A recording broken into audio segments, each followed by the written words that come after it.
Hide your kids. Lock the doors. You're listening to HR's most dangerous podcast. Chad Sowash and Joel Cheeseman are here to punch the recruiting industry right where it hurts. Complete with breaking news, brash opinion, and loads of snark. Buckle up, boys and girls. It's time for the Chad and Cheese Podcast. Oh, yeah. We sail around the world and go port to port every time Hey, kids, you are listening to the Chad and Cheese Podcast. This is your co-host, Joel Bags Pack Cheeseman. And this is Chad, Speaker of the House, Sowash. And on this week's show, Indeed clears the air, OpenAI takes on the iPhone, and Cobotics at Chipotle. Let's do this.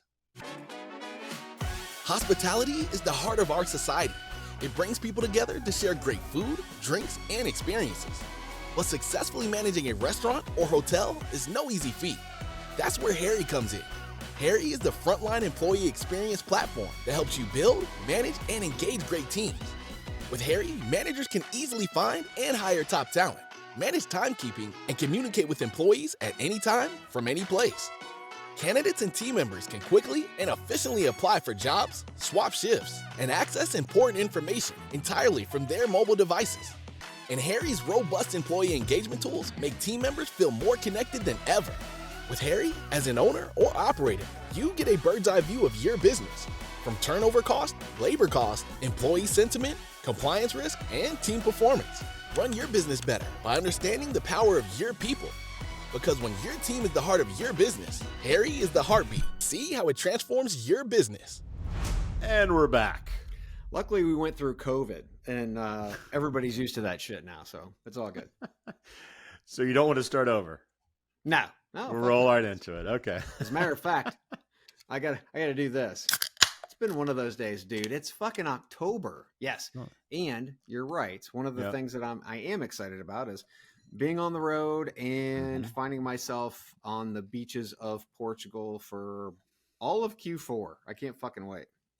So a lot of news around bed bugs in Paris, which scares me a little bit because we're going to Paris, but they haven't made their way to Portugal yet, right? No bed bug issues in Portugal. No. Yeah, this is scary stuff. We got like riots in Paris. We got bed bugs. You always have riots in Paris. That's true. Always a revolution in Paris. I see videos of like, don't sit down in the metro. Don't like it must be bad. Must be awful. Yeah, I don't know. I don't know. I reached out to our Airbnb and said we need to ensure there aren't bed bugs there, and they said that they've been doing the refreshing checks and whatnot. So I do love taking the metro while I'm there, but I'm not sure that I'm going to this time around. I think I might just stay close to home on this one. Yeah, as long as there's no outbreak of the Vonk in Paris during Unleashed. There's going to be an outbreak of the Vonk. I can almost guarantee you. That's going to be scary. I can guarantee you. We're going to need shots again for that shit. Yeah, no kidding. No kidding. Fuck. As long as it doesn't follow me to the beach, I don't care. Can't wait to get out. Vegas next week.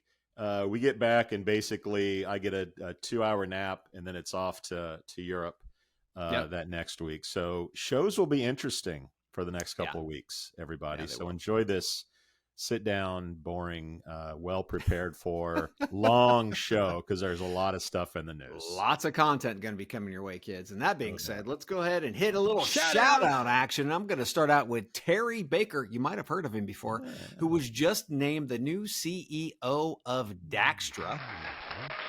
Terry is an industry veteran with deep CEO and CRO experience in this space. Prior to this position, Terry was the CEO of PandoLogic prior to their acquisition by Veritone. He was there for a little bit after that.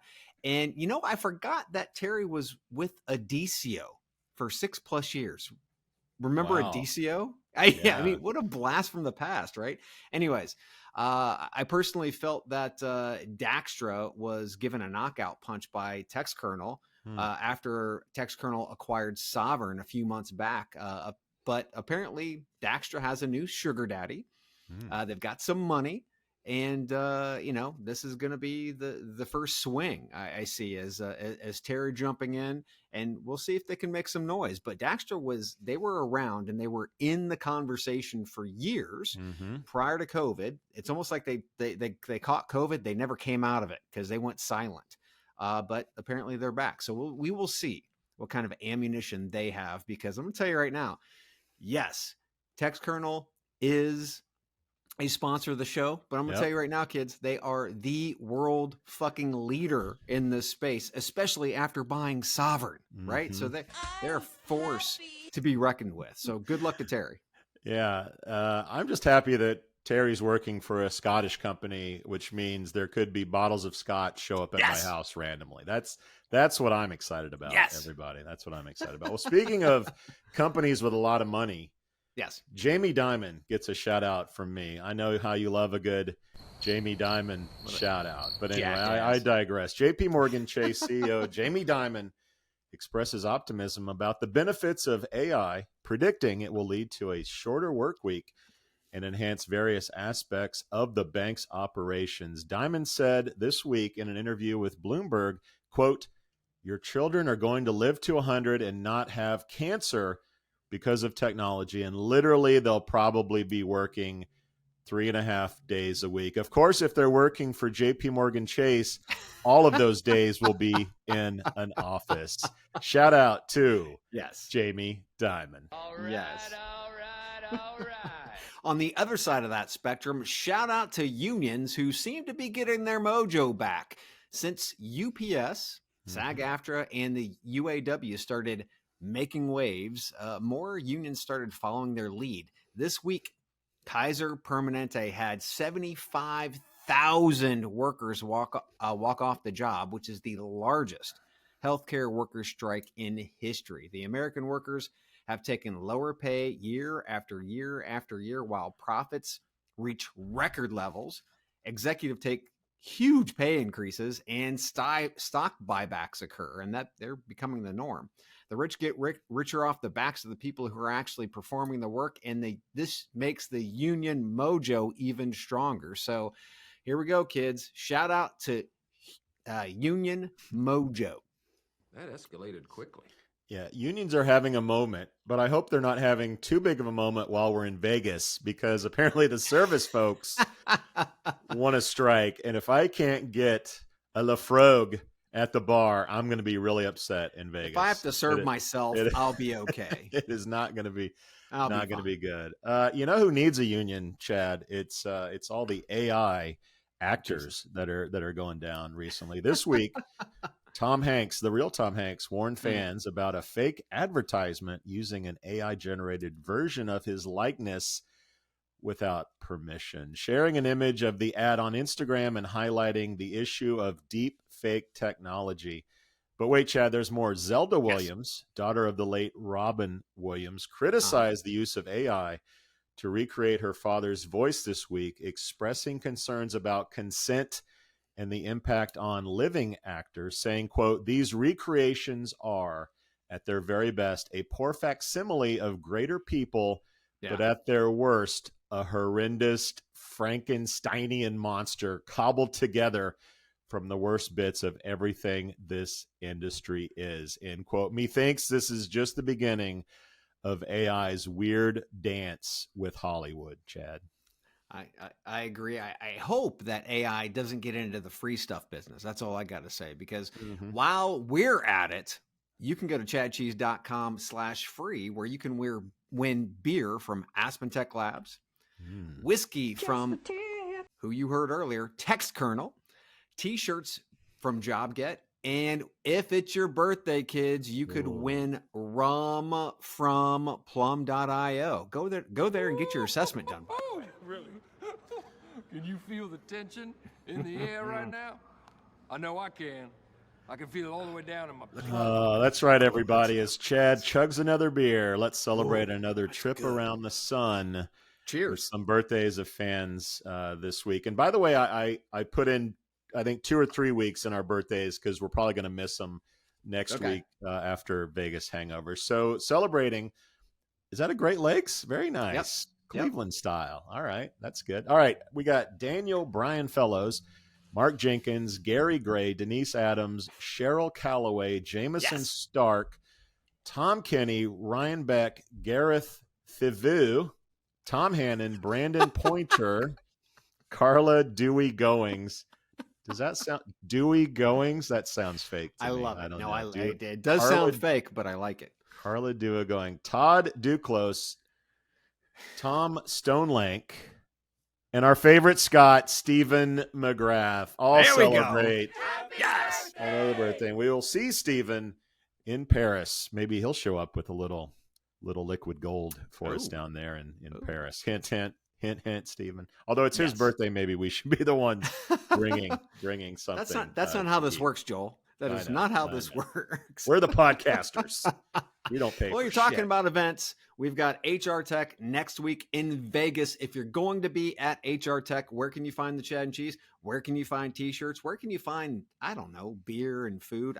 Or where can you bring beer and food? That's a good question. Yep. At booth 1125, we will be in the Fuel 50 booth where they're allowing us to crash. I don't know why they're doing that, but they're allowing down by the river. We're going to be there doing interviews, saying hi, doing pictures. They've got like professional headshots that are going on there. I think you do a professional headshot and then you do a professional headshot with Chad and Cheese. So come to the Fuel 50 booth. Then, as you had said, Joel, we got to hop on a plane, come back home. I actually have to go to Ohio for a wedding, my niece's wedding. Then I've got to come back. Then we've got to go to Paris. Then we're going to Paris for Unleash, which is always fucking amazing. Who doesn't love Paris? I mean, sans bed bugs, obviously. Yeah. But Paris, just a staple of products, services, practitioners, and great content. Chad and Cheese are going to be in the Text Kernel booth. Feels like a Text Kernel show so far.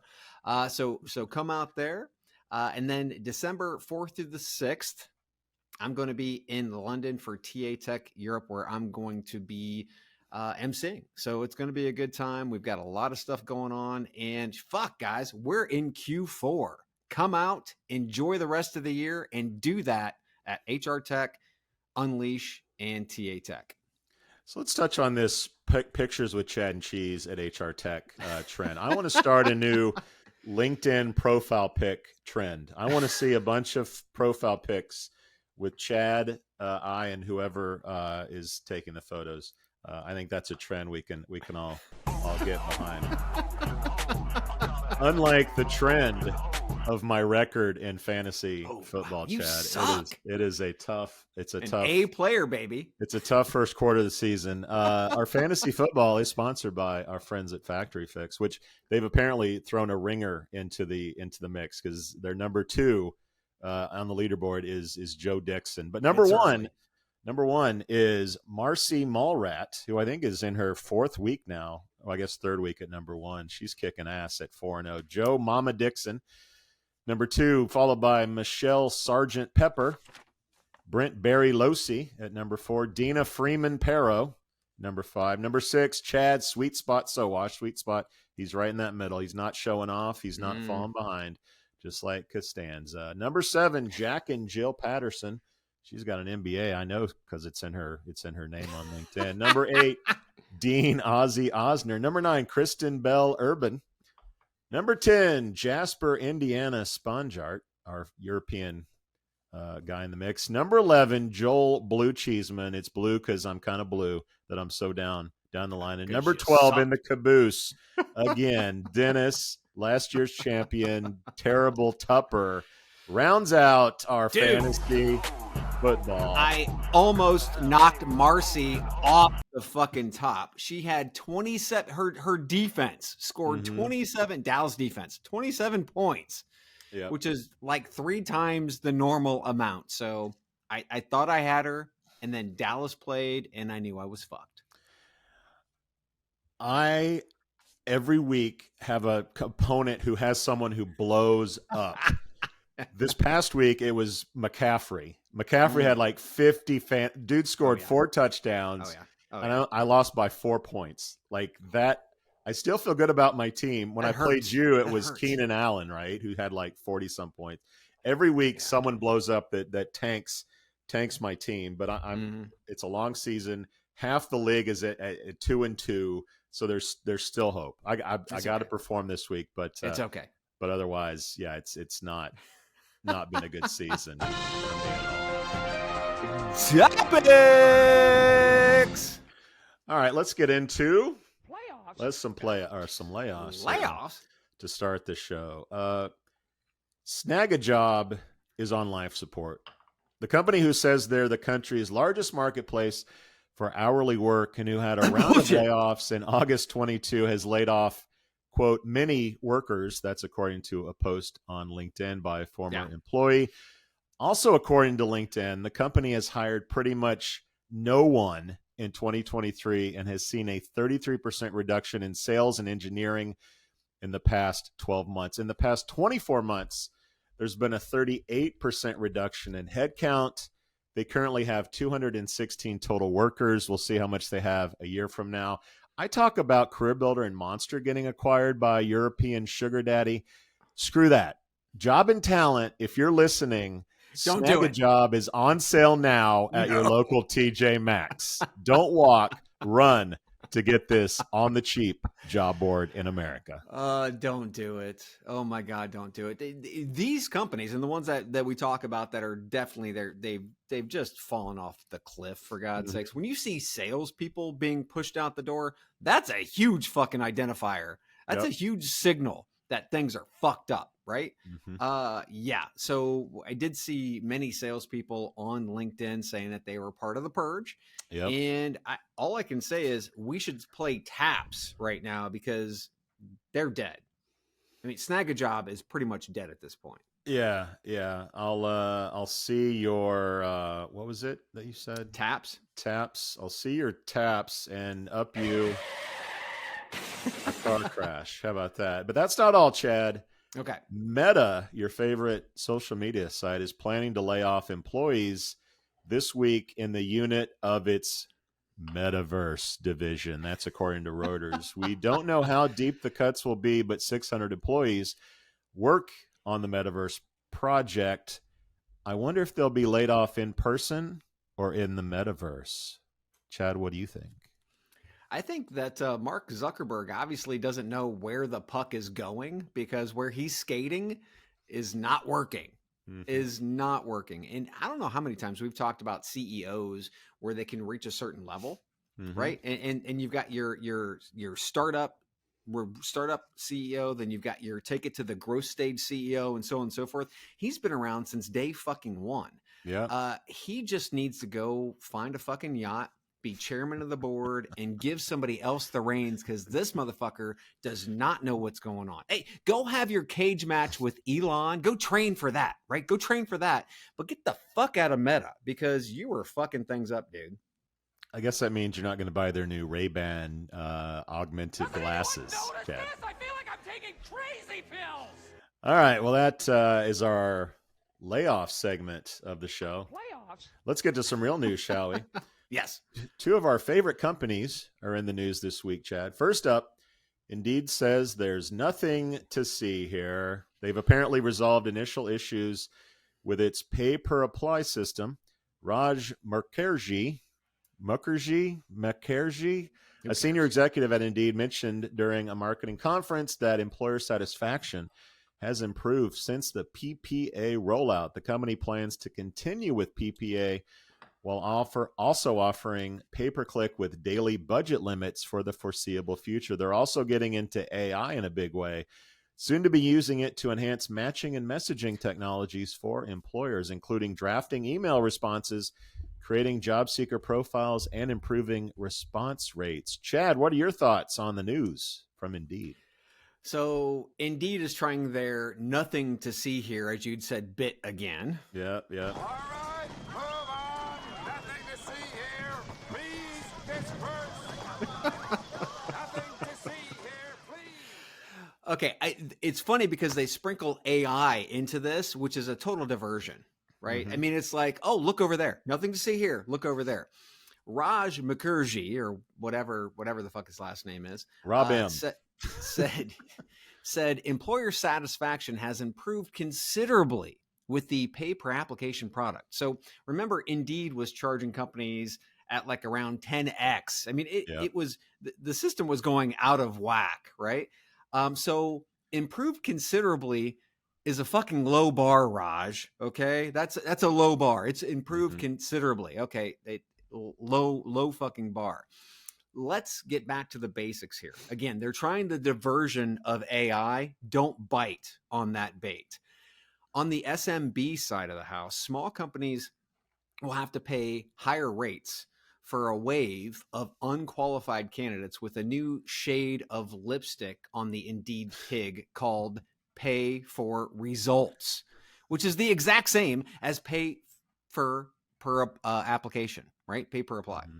Exact same thing, but they put a new shade of color of lipstick on the Indeed pig. On the enterprise side, pay per started apply is another new shade of lipstick on the same fucking pig. Pay per started apply is what used to be called pay per click back in the olden days. I mean, just like 10 years ago. So don't be fooled, kids. Indeed is just applying a new shade of lipstick to the same old pig, and they're asking you to pay more. It's the same thing, only at a higher price. Don't be a sucker. Don't be a sucker. Don't fall for the AI games. Don't fall for the new lipstick shade on the same fucking pig, guys. This is nothing big. The thing that bothers me the most about Indeed is the things that are making them money, they're not doubling down on and actually, trying to innovate. And I'll give you a great example. So on the trusted network side of the equation, and this one's from the AIM group. They did some really good reporting on this. Quote, Indeed now reaches 350 million job seekers each month worldwide and has ongoing relationships with 3.5 million employers, both numbers up 40% in the last 18 months. Okay, so all of you vendors that are out there that are pushing job seeker traffic to Indeed, and you are responsible for that 350 million job seekers. I want you to listen up. Indeed crushed Monster and CareerBuilder without having forced registration processes in place. They crushed them without that.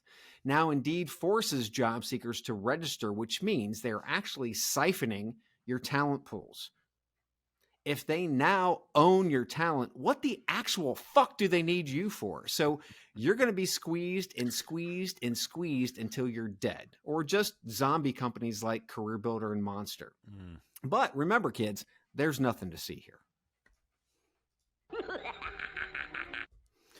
Is it any coincidence that Indeed started putting their jobs on Google for Jobs about 6 to 12 months ago? Do you think that maybe they realized they were having their annual meeting and wanted to like juice up their numbers, and putting jobs on Google might help with that 40% increase that you mentioned? Doesn't hurt. From the AIM reporting. Is that a coincidence? I don't think so. Nah. At least we know now their next magic trick, their next shiny thing over here. Oh, it's AI, everybody. Ooh. AI. Ooh. We're going to be launching some AI shit that's going to blow you away and keep you on the heroin drip that is Indeed. So yes, Chad is right. You guys keep falling for this shit. It's incredible, amazing. But their next show, and we will be tuning in and talking about it endlessly and ceaselessly, is the AI magic trick. And we know about magic tricks, Chad. 60% of the time, it works every time. Oh, yes. But there's someone else, Chad, that's getting into the AI game, and this one might be for real. Not to be left behind in AI. LinkedIn also made news this week. The company has introduced new AI-driven products to enhance recruitment and employee training. The new recruiting tool leverages data on over 950 million professionals to identify qualified job candidates beyond traditional sources, i.e. job boards, allowing recruiters to describe ideal candidates in natural language and suggest expanding location, skills, and remote work options to widen the talent pool. The tool also relies on candidate-provided insights like their willingness to work and company values alignment. Integrations called CRM Connect Linked Recruiter with existing candidate relationship management system. These products are currently in pilot stages with select customers. Chad, are you ready to board the LinkedIn AI train? See, now when Indeed says AI, it's a total fucking diversion. For LinkedIn, it's not a fucking diversion. They have many more signals from job seekers than not just signals, not just daily signals, not just interactions and engagement, but they also have history, right? They've got crazy amounts of it.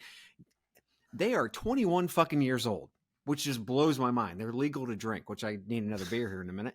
But here's a quote from the TechCrunch article. Quote, LinkedIn is not entirely new to the AI rodeo. It has, in fact, been a heavy user of AI over the years. But until recently, most of that has been out of sight, end quote. Okay, so let me get this straight. LinkedIn's job matching algorithm has been shit for years. It still is. And now they're telling us that that's been AI. I really, really hope, and this is my hope for LinkedIn. I hope they can get their shit together when it comes to not all the fluffy bullshit stuff that they want to talk about AI coaching and whatnot. Don't fuck with that. Fuck on with the things that you have already, the data that you can grind into, that AI, those large language models can eat. That's what you need. That's exactly what you need. Go after that. Give us better relevance. Deliver better job postings. Deliver better content, and focus on those things first. Then the rest of it will just come in line. I really want to see LinkedIn do well here. I think they have a much better opportunity than Indeed is. But at the end of the day, they got to prove it. Chad, I gotta admit, I was pretty excited about this news. So welcome to the party, pal. Oh, by the way, your boy Josh Bersin calls this exciting, and that's probably enough for anybody in terms of how much does LinkedIn pay Josh Bersin to say that it's exciting? That's the question. I don't know. I don't either. But he's excited. Josh, how much do they pay you? Fuckstick. Whatever it is, he's incredibly excited. Hi, Pappy. All right. LinkedIn has a new appetite for destruction, and everyone should start looking alive. Okay. Not surprisingly, LinkedIn also announced that jobs mentioning AI doubled in the past 2 years. This is what $1 billion investment in OpenAI by your sugar daddy Microsoft means for LinkedIn. Yeah. You mentioned the rich get richer, and it could not be more true. While Indeed is concerned about packages and playing magic games, LinkedIn is moving it at hyperspeed. Look, we're moving beyond job search. It's like, let Google have the job posting. LinkedIn owns sourcing and soon to own AI. Look, Seek Out better have some life alert. They better have that little necklace with the life alert. I'm very nervous if I'm competition to LinkedIn, which, by the way, includes just about everybody that we're going to see at HR Tech and Unleash World in the next couple of weeks. Appetite for destruction. The big dog is hungry, everybody, and OpenAI is dangerous. Chad, it's on, son. Indeed's fallen and they can't get up. Is that what you're going for? It's on. All right. Ooh, I got kind of juice there.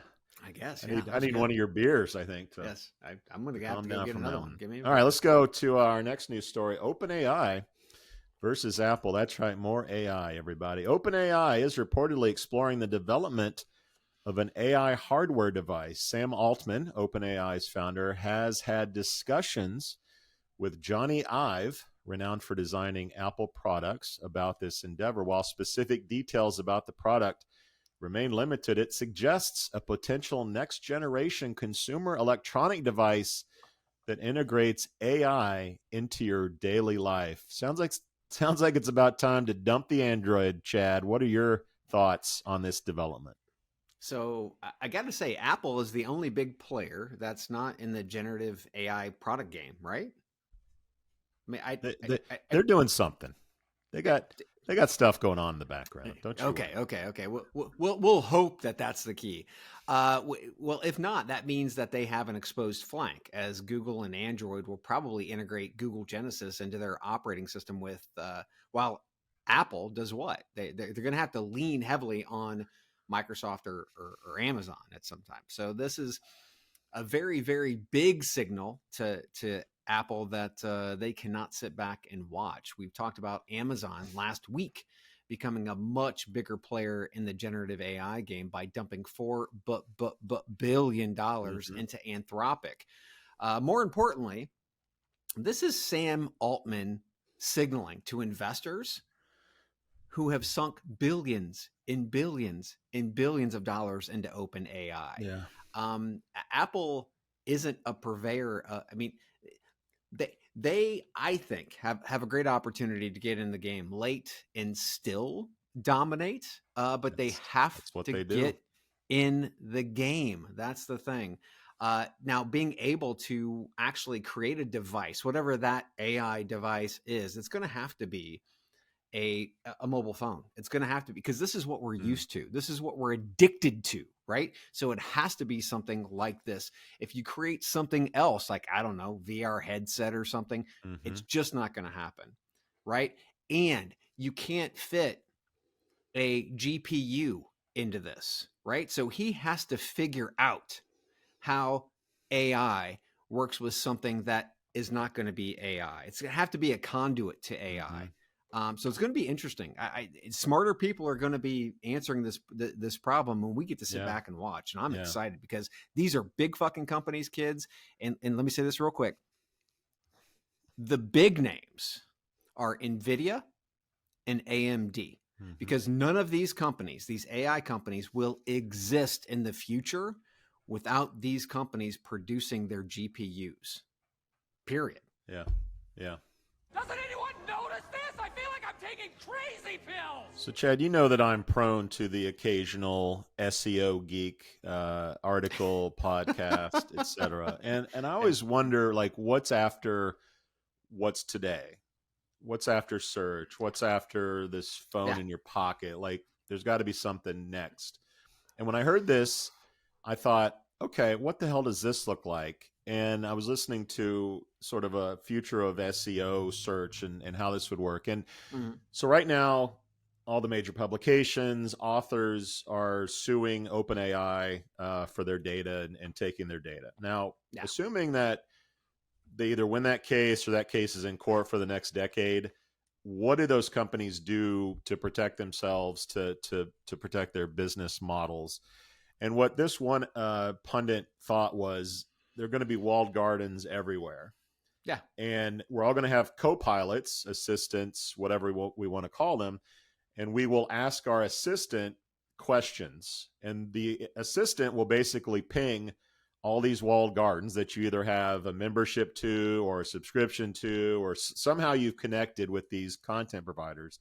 They will go out, seek the answer, and bring you back the answer to your question as best as they possibly can. If you have access. If you have access. So right now, search is becoming like, we'll give you the answer. I don't know if I know you use Google on a regular basis. Like, you ask Google a question. AI search? Oh, yeah. It's there. You don't have to click any links anymore. Well, that's going to come to a head at some point. So when I think about what does this device look like, I think about the movie Her. I think about a co-pilot. In Her's case, it was a date, I guess. But we will have these assistants and they will get answers. Is it audio? Is it visual with glasses or contacts? Is it a speaker in your house? Is it all the above? Maybe your TV? I don't know. But if anyone's going to do it, Johnny Ive has certainly got the chops to do it. Carrying a big phone in our pocket is pretty stupid. Like, if you think about it, like, looking at a screen. Don't tell me I need a chip in my head. Don't do that shit. That may be an option. You might have to wear the contacts, Chad. I don't know. But something is going to come to a head. I think it'll be incredibly interesting how content providers protect their stuff from AI, who they do deals with, who can access their information. The legal process is going to take forever. it's going to be a hell of a lot of fun to watch. But what we have now is not going to be what we're going to have in 20, 25 years. No. And this is our first glimpse into what the future could be. Yeah. Yeah. No, I totally agree. And I definitely agree with regard to the walled gardens piece. You're going to have to pay to access the data so that you can actually get answers from any of these different sources, right? So that's going to be one way. And then the rich, obviously, are going to be able to have access to everything. So they're going to have co-pilots and assistants that can answer just about anything that they want or need. Then we've got to think about the multimodal piece of it. So it's audio, it's video, it's text, it's everything, right? That's the next leap of generative AI, is not just text. It's much more than that. So I think that's awesome. But the hardest thing and I think the dumbest thing is to get somebody away from this, because we are addicted to this. Yeah. And if you're not watching the video on YouTube, sorry kids, but I'm holding up my phone. Yeah. The phone has become it's like the ball and chain, dude. I can't go anywhere without this fucking thing. And it's behavior and human behavior. So how do you break that human behavior for an entirely different device? I don't know. I think it might be like an Alexa, which can have more hardware in it that you can have in your house, in your car, right? With these new electric vehicles. And then maybe once the tech gets to the point, we don't have to have 1980s huge ass block cell phones. We can have the same types in size of cell phone that we have today with GPUs that are actually installed. Yeah. And you talk about Apple. I know you don't use Apple products, although you watch Ted Lasso, which makes me question your Julie has Apple. Okay. Julie has it. Okay. So, she has an iPhone. So Apple, we know, has a deal with the music, the record companies they've had for a long time. Yeah. They have Apple Music. They have Apple News, which I subscribe to, which gives you access to Wall Street Journal. I share articles on our feed, and you're like, Apple News sucks because I can't get to it. But it is a walled garden that I pay for that I can get access to. So when you think about Apple, they are building these bridges to content providers and providing a way to monetize that for everybody. So Apple is a little bit in an advantage state there, as opposed to like Google or Facebook. All of them could write a check tomorrow and get the same content, I'm sure. Apple, when and if they move to micropayments, they could outflank Twitter. And just, again, I don't think Twitter's longevity is there. And I think Apple could kill it, could crush it in an instant. Yeah, definitely with micropayments, especially around access to great content. Yeah, the way they do it now is subscription. I pay a base fee for the whole family. It's news, it's music, it's Apple TV, right? Well, I could still pay. Yeah, but I could still pay. You don't, but Apple does. Okay, Apple wants my money, and they're not fucking getting my money, right? Yeah, similar to how the iPod back in the day integrated with Microsoft. That was like a huge deal when it happened. Well, it worked out pretty well for Microsoft. Let's take a quick break. A lot to digest here, everybody, but please listen to the ads, because there is no show without our sponsors.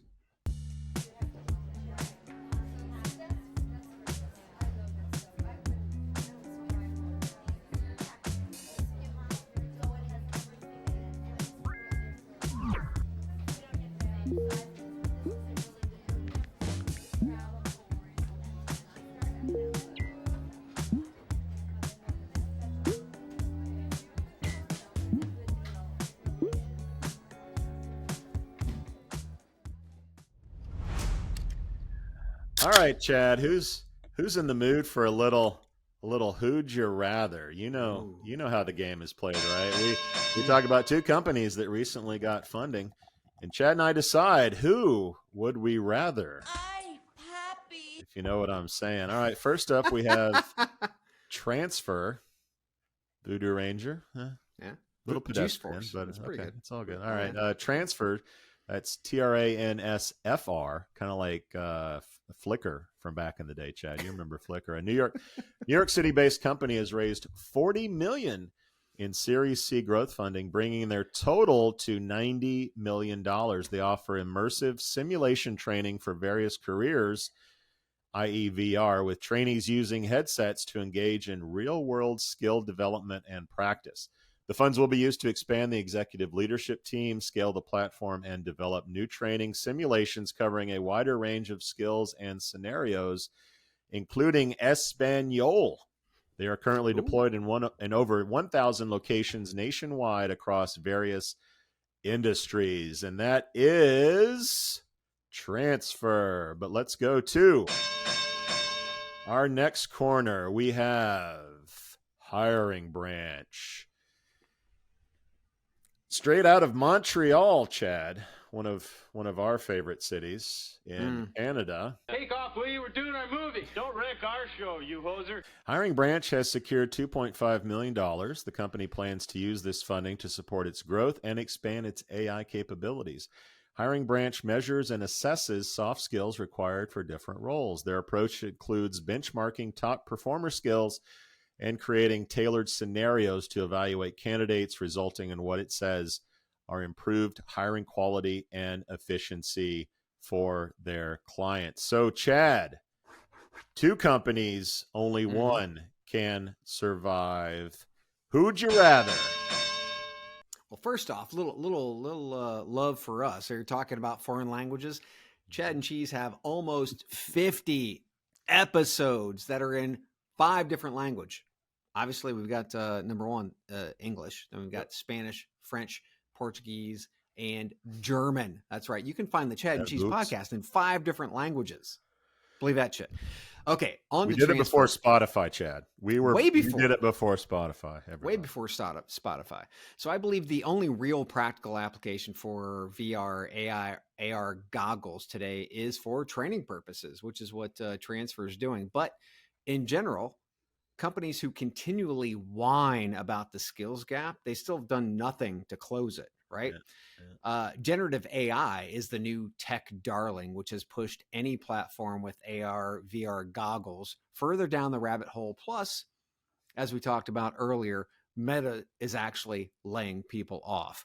Hiring Branch, on the other hand, now we're friends with the Canucks up in Hiring Branch, but nonetheless, I'm a big believer in work simulations and assessments as proof of a skill instead of just believing a resume. It's a practical step forward in assessing talent, which is why, for all practicality, this is something that will be adopted. It's practical. Hiring Branch. I'd rather Hiring Branch all day. All right. Well, if my T-shirt is any indication of where I'm leaning on this one, Chad. Fuck interviews. Little story back in the day. I'm going to say circa 2005. I met with a company called Life Agora. Life Agora. Yeah, the name was name. It was very awful, especially when I hope they had the .com. Some shit was available back in the day. They went with Life Agora. Anyway, the company was video interviews pretty early on, and they would literally send job seekers a webcam that was branded with the company they were interviewing with. So the company had to pay for the webcam. The job seeker would get to keep the webcam. Sounds like green job interview. You can go where this is. You know where this is going. It went to like a total shit show of shipping. Camera doesn't work. How do you turn the audio on? Like, it was awful. Long story short, devices and getting into that business sucks unless the device is ubiquitous. Everyone has it, like cameras now. Video interviewing makes a ton of sense because there's a video camera on every single computer and phone, etc. It's not the same with VR. It's not the same with headsets. Like, companies have to buy this shit. Who are they going to use? Like, shit's broken. Does the company get involved? Like, it's a pain in the ass. And like you said, with the metaverse doing layoffs, the jury is still out on VR. Is this kind of thing be embraced? I think there's a place for it. Medical, industrial, maybe service, some other places. But it's not a huge market. Unlike Hiring Branch, who, yes, aside from having probably better T-shirts, is a better deal. Let me count the ways as to why that is. 300% customer expansion growth within Fortune 5 companies. Number 2, they cut interviews by 80% for one of their clients. And number 3, 90% lower hiring costs and under 1% bad hire rates for another client. And more than anything else, the TAM, the total addressable market for hiring branch, is far bigger than it is for their opponent. And who doesn't love a good Canadian company, Chad? You know what I'm saying? So for me, it's a clean sweep for hiring branch, everybody. And that is another episode of Who'd You Rather? Can't believe you didn't go with VR. You usually jizz all over VR. I'm down on it.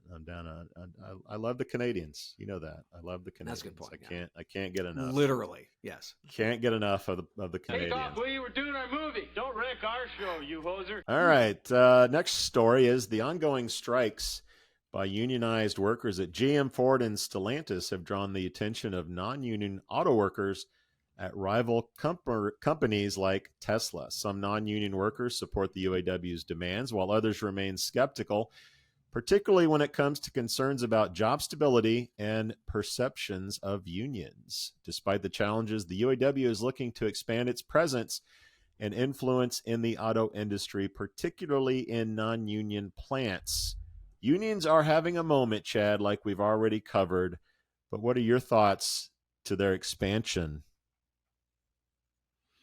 Well, I think, again, they've gotten their mojo back, and this is something that scares the shit out of the Elon Musks of the world. But before we get into that, let's dig into some of the different areas of really the workforce equation around how we move to electric, right? Because at first, the first thing that we talk about is that the automobiles are going to need 20% of the parts that a traditional combustion engine needs, right? So that being said, so many people, and if you take a look at, so many people have honed in on the 32-hour work week proposed by the UAW. That was done for a reason. The 4-day work week is one of the mechanisms to try and combat the need for fewer bodies throughout the manufacturing lines. Cutting from a 40-hour work week to a 30-hour work week leaves 8 hours unaccounted for each week.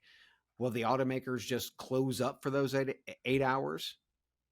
No, of course not. So if you do the math, for every 4 employees that are taken down to 32 hours, that creates another full-time position, right? That's one step in being able to create a more full workforce answer to this. It doesn't answer it entirely.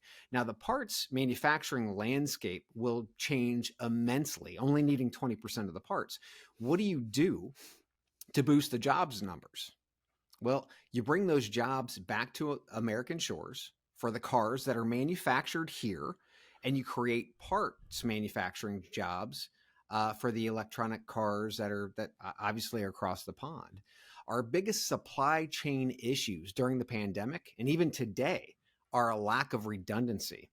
When your company only makes a certain part in Wuhan, China, and nowhere else, your supply chain was broken.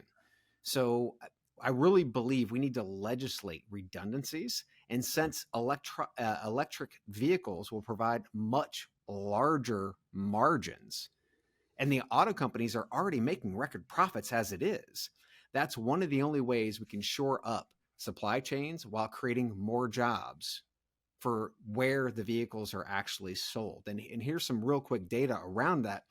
Tesla's profits, nearly $10,000 per vehicle, which is 5 times more than GM. And GM are still making record profits. So don't believe the millionaires who are sitting on their super yachts drinking bubbly saying that this is going to implode them. That's not going to happen.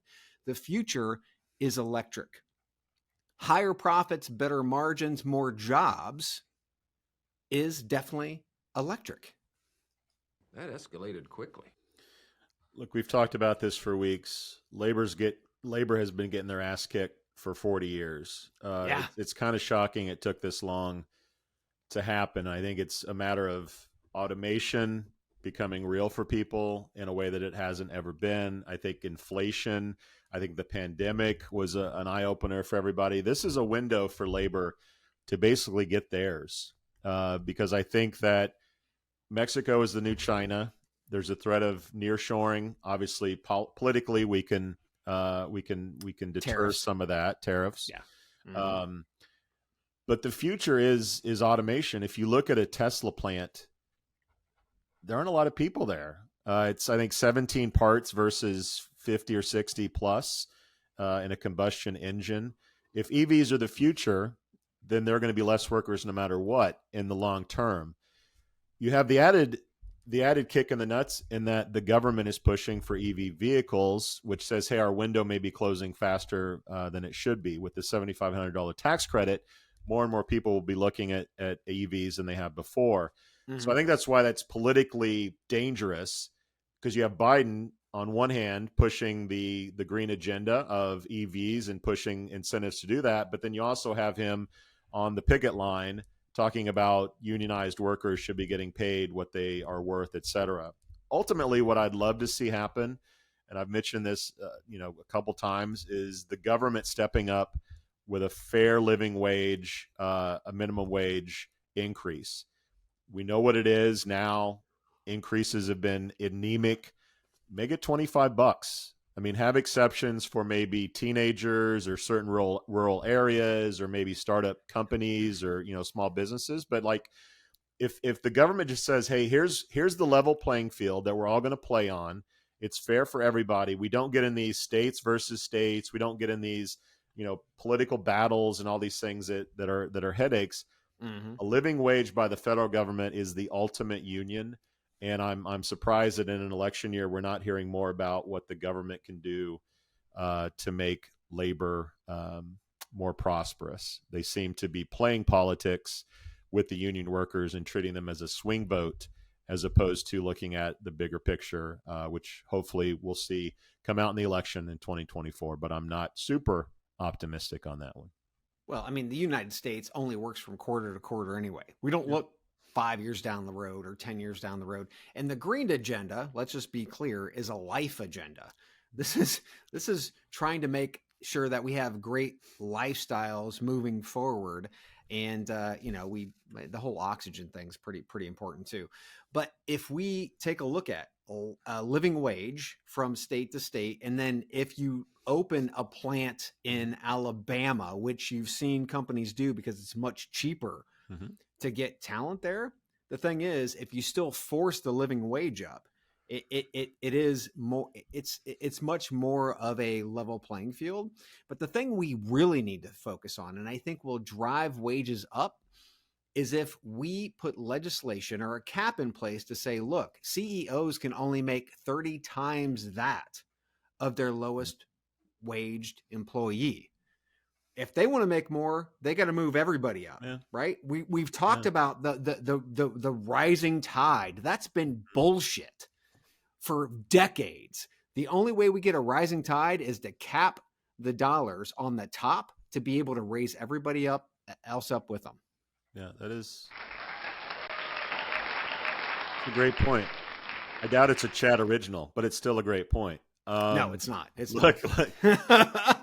And if you own a small business, if you want a 401k plan for your business, the more you can pay yourself more or put more away, the more you give your employees. So to me, that kind of makes it's already kind of being done. We just have to do it on a salary end to say, hey, if you want X amount, what your lowest person is paid, you have to bring yours down and bring theirs up. If you want that seems like an equilibrium that we could aspire to. It is funny, although, by the way, how quiet our friend Elon Musk has been about this issue. Yeah. He's just hoping that he can be quiet and that the whole thing just kind of goes away. I think he does not want this to happen. Right? No, that's why he has profit margins that are just exploding. One of the reasons why, right? Yep.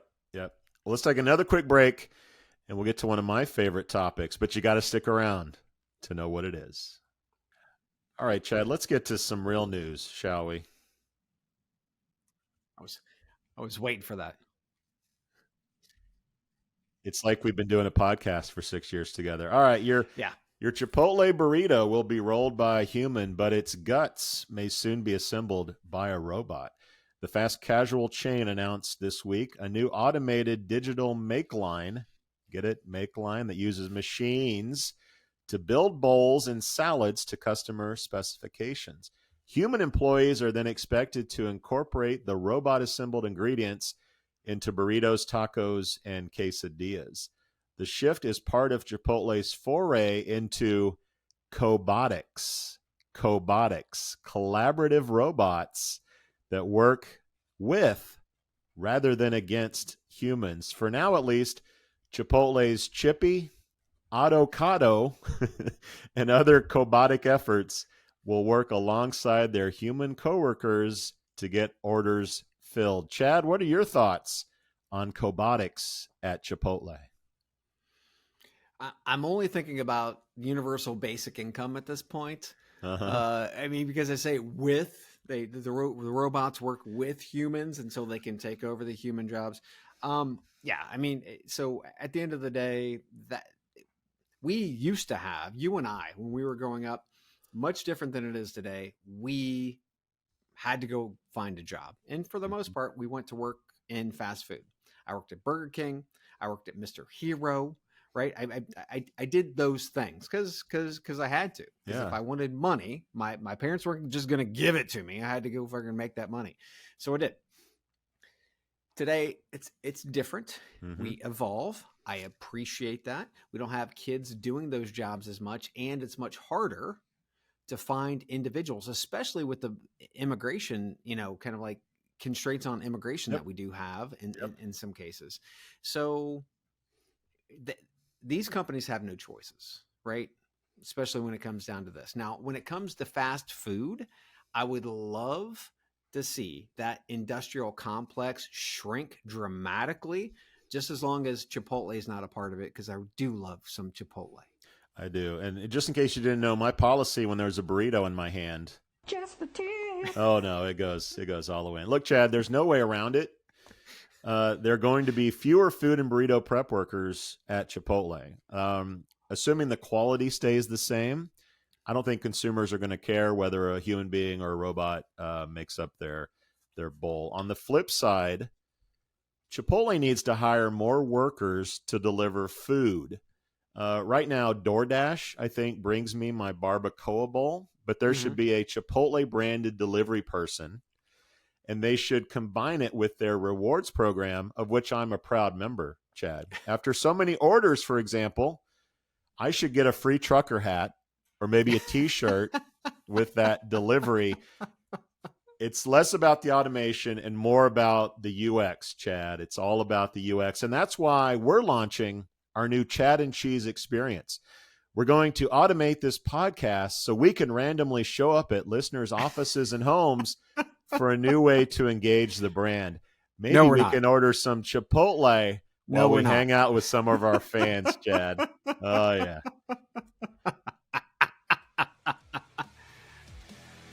We out. See you in Vegas.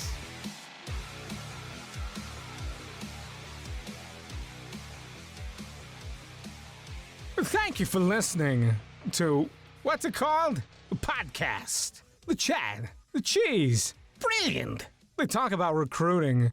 They talk about technology. But most of all, they talk about nothing. Just a lot of shout-outs of people you don't even know. And yet you're listening. It's incredible.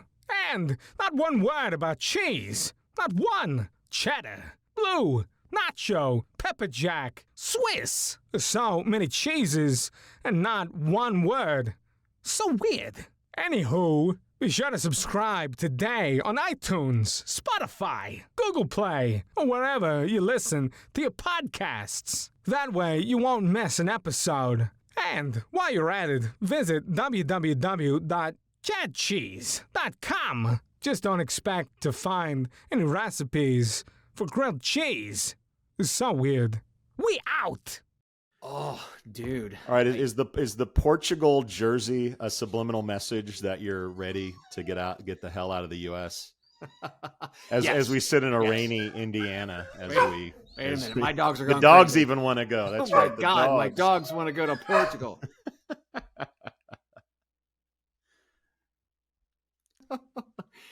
Yeah, they They want to go to Portugal. Unfortunately, they're not going to go to Portugal.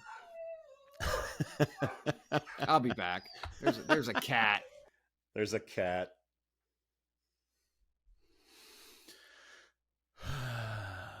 Let's have a slight musical interlude while Chad's gone.